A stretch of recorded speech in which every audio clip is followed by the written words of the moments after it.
الله أكبر الله أكبر. أعوذ بالله من الشيطان الرجيم. ولا تقتلوا أنفسكم إن الله كان بكم رحيما. اور اپنے آپ کو ہلاک نہ کرو، بے شک اللہ تعالیٰ تم پر مہربان ہے۔ بسم اللہ الرحمن الرحیم، الحمد للہ رب العالمین، وصلی اللہ علی نبینا محمد وعلی آلہ واصحابہ اجمعین۔ پیارے بھائیو، السلام علیکم ورحمۃ اللہ وبرکاتہ۔ بعض ایسی چیزیں ہوتی ہیں جو انسان کو کچھ کہنے اور کچھ اس پر تبصرہ کرنے پر مجبور کرتی ہے۔ انہی میں سے ایک چیز جو آج ہر طرف سے سنائی دے رہی ہے کہ اس دنیا میں خودکشی کا معاملہ بڑی تیزی کے ساتھ بڑھتا چلا جا رہا ہے۔ یہ چیز یقیناً افسوسناک ہے، اور صرف افسوسناک ہی نہیں بلکہ تشویشناک بھی ہے۔ مجھے اس موقع سے عہد نبوی کا ایک واقعہ یاد آیا۔ حضرت جابر ابن سمرہ رضی اللہ تعالیٰ عنہ بیان فرماتے ہیں کہ ایک شخص بیمار ہوا اور ایسا محسوس ہوا کہ اس کی وفات ہو گئی، تو اس کے گھر والے رونے چلانے لگے۔ تو اس کا پڑوسی نبی کریم صلی اللہ علیہ وسلم کی خدمت میں آ کر عرض کرتا ہے کہ اے اللہ کے رسول صلی اللہ علیہ وسلم، فلاں شخص کا انتقال ہو گیا۔ آپ نے پوچھا تمہیں کیسے معلوم؟ اس نے کہا ہم نے دیکھا ہے، چونکہ گھر والوں کو روتے دیکھا، اس بات کی علامت تھی کہ اس کا انتقال ہو گیا۔ آپ صلی اللہ علیہ وسلم نے بیان فرمایا یقینی بات یہ ہے کہ اس کا انتقال نہیں ہوا۔ وہ شخص واپس آتا ہے تو دیکھتا ہے کہ یقیناً اس شخص کا انتقال نہیں ہوا۔ پھر تھوڑی ہی دیر میں اس کے گھر والے پھر چیخ و پکار شروع کیے، رونا شروع کر دیے۔ تو چونکہ پڑوسی تھا اس لیے آ کر کے آپ صلی اللہ علیہ وسلم کی خدمت میں پھر دوبارہ وہی شخص عرض کرتا ہے کہ اے اللہ کے رسول صلی اللہ علیہ وسلم، فلاں شخص کا انتقال ہو گیا ہے۔ آپ نے کہا یقینی بات یہ ہے کہ اس کا انتقال نہیں ہوا۔ وہ شخص پھر واپس آ گیا، آپ صلی اللہ علیہ وسلم سے بات تو کر نہیں سکتا، کوئی مناقشہ تو کر نہیں سکتا۔ جب گھر وہ دوبارہ واپس آتا ہے تو تھوڑی ہی دیر میں پھر چیخ اور پکار شروع ہوئی، اور اس شخص کی بیوی آ کر کے اس سے کہتی ہے کہ جا کر کے نبی کریم صلی اللہ علیہ وسلم سے، یعنی جس کی وفات ہوئی تھی وہ اس شخص کی بیوی آ کر کہتی ہے کہ آپ صلی اللہ علیہ وسلم کو اطلاع دے دو کہ فلاں شخص کی وفات ہو گئی ہے۔ اس شخص نے کہا کہ اللہ کی لعنت ہو، اور کہا اب بغیر دیکھے میں نہیں جاؤں گا۔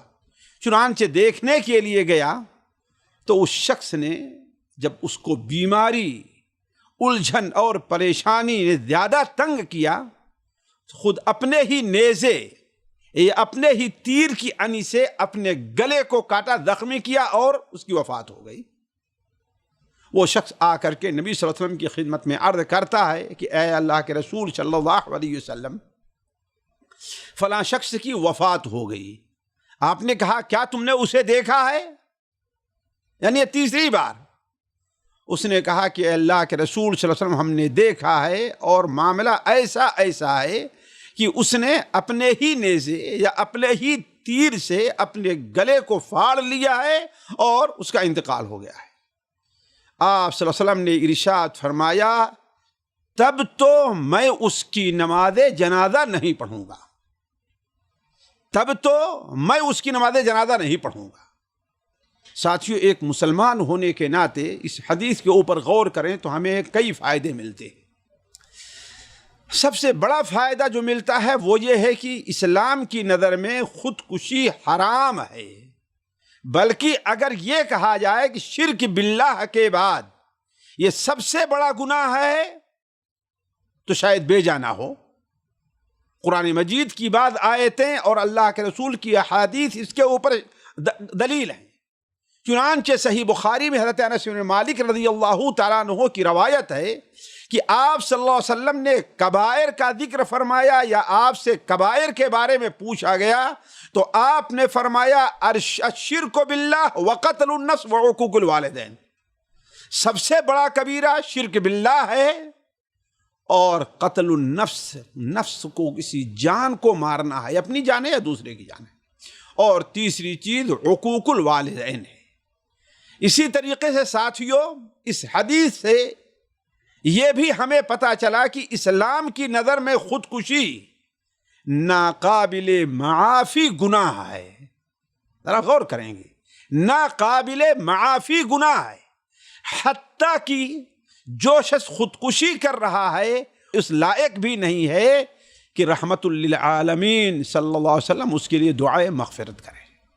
اسی لیے آپ صلی اللہ علیہ وسلم نے بیان فرمایا کہ اگر اس نے خودکشی کی ہے تو جاؤ، میں اس کی نماز جنازہ نہیں پڑھتا۔ حضرت جندب بن عبداللہ کی ایک حدیث ہے صحیح بخاری میں کہ نبی کریم صلی اللہ علیہ وسلم نے ارشاد فرمایا کہ تم میں کے ایک شخص کو ایک پھوڑا، ایک زخم نکلا جس سے وہ بہت پریشان ہوا اور بڑی تکلیف ہوئی، تو اس نے ہی اپنے ترکش سے ایک تیر نکال کر کے اپنے ہاتھ کو کاٹ لیا جس سے اس کا خون بہہ پڑا اور اس کی وفات ہو گئی۔ تو تمہارے رب نے کہا تھا کہ قد حرمت علیہ الجنہ، ہم نے جنت کو اس کے اوپر حرام کر دیا ہے۔ اس طریقے سے ایک دو نہیں، بہت سی حدیثیں ہیں، بلکہ یہ اتنا بڑا جرم ہے کہ صحیح بخاری وغیرہ کی متعدد حدیثوں میں یہ آیا ہے کہ جس شخص نے جس چیز کے ذریعے خودکشی کی ہے وہ کام وہ جہنم میں برابر کرتا رہے گا۔ اگر زہر کھا کر کے مرا ہے تو برابر ہاتھ وہ زہر اس کے ہاتھ میں ہوگا اور برابر چاٹ کر کے ایک بار نہیں بار بار موت کا مزہ چکھتا رہے گا وہ۔ اسی طریقے سے اگر کوئی آدمی اوپر سے گر کر کے مرا ہے تو وہ برابر اوپر سے گرتا چڑھتا اور اس طریقے سے اس کی کیفیت رہے گی۔ یہ اتنا بڑا جرم ہے۔ اور سب سے اہم چیز یہ ہے ساتھیوں کہ خودکشی ایمان باللہ کے منافی ہے۔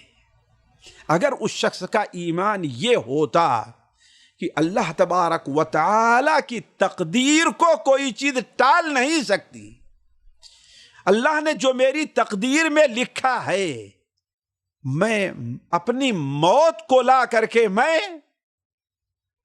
اس کو بدل نہیں سکتا، تو وہ یہ کام کرنے کے لیے تیار نہ ہوتا۔ اگر اس کا یہ ایمان ہوتا کہ اللہ تبارک و تعالی اپنے بندے پر اس قدر مہربان ہے کہ جتنا اس کی ماں بھی اس کے اوپر مہربان نہیں ہے، تو اللہ تبارک و تعالیٰ کے بارے میں وہ سوء ظن بدظنی کا شکار نہ ہوتا۔ اور آپ جانتے ہیں کہ اللہ کے بارے میں بدظنی کا شکار ہونا یہ کفر اور نفاق کی نشانی ہے۔ اور سب سے اہم چیز یہ ہے ساتھیوں، اس حدیث کے اوپر آپ غور کریں تو آپ کو معلوم ہوگا کہ خودکشی ایک قابل نفرت عمل ہے۔ یعنی جو شخص خودکشی کرے گویا وہ اس لائق ہے کہ اس سے نفرت کی جائے۔ اسی لیے اللہ کے رسول صلی اللہ علیہ وسلم نے کیا بیان فرمایا کہ میں اس کی نماز جنازہ نہیں پڑھتا۔ یہ الگ مسئلہ ہے کہ اگر وہ مسلمان ہے تو اس عمل کی وجہ سے اس سے نفرت کی جائے گی اور دوسری طرف اس کے لیے دعائے مغفرت بھی کی جائے گی۔ جیسے آپ کے ہاتھ میں کوئی ایسی خبیث بیماری پیدا ہو گئی تو آپ یہ سمجھیں گے کہ ہاں اس ہاتھ کو کاٹ دینا چاہیے، ہاتھ سے نفرت نہیں ہے، اس بیماری سے بچنے کے لیے آپ نے ہاتھ کو کاٹا ہے، تو دوسری طرف رحم بھی ہے یہ۔ اور اگر وہ شخص مفسد ہے، فسق و فجور میں پڑا ہوا ہے، فواحش کا لوگوں میں فواحش کو عام کرنے والا ہے، لوگوں کے دین کو اخلاق کو برباد کر رہا ہے، ڈاکو اور چور کی شکل میں ہے، تو اس سے یگانگت کا، اس سے محبت کا، اس کی اس موت پر افسوس کا اظہار کرنا، یہ ایمان باللہ اور ایمانی تقاضے، ایمانی غیرت کے خلاف ہے۔ تو خودکشی کرنا یہ اتنا بڑا جرم ہے کہ اللہ کے رسول صلی اللہ علیہ وسلم نے اس سے اتنی نفرت کا اظہار کیا کہ اس کی نماز جنازہ پڑھنے کے لیے تیار نہیں ہوئے۔ اللہ تبارک و تعالی ہم میں سے ہر شخص کو اور ہر مسلمان کو اس بری موت سے محفوظ رکھے۔ والسلام علیکم ورحمۃ اللہ وبرکاتہ۔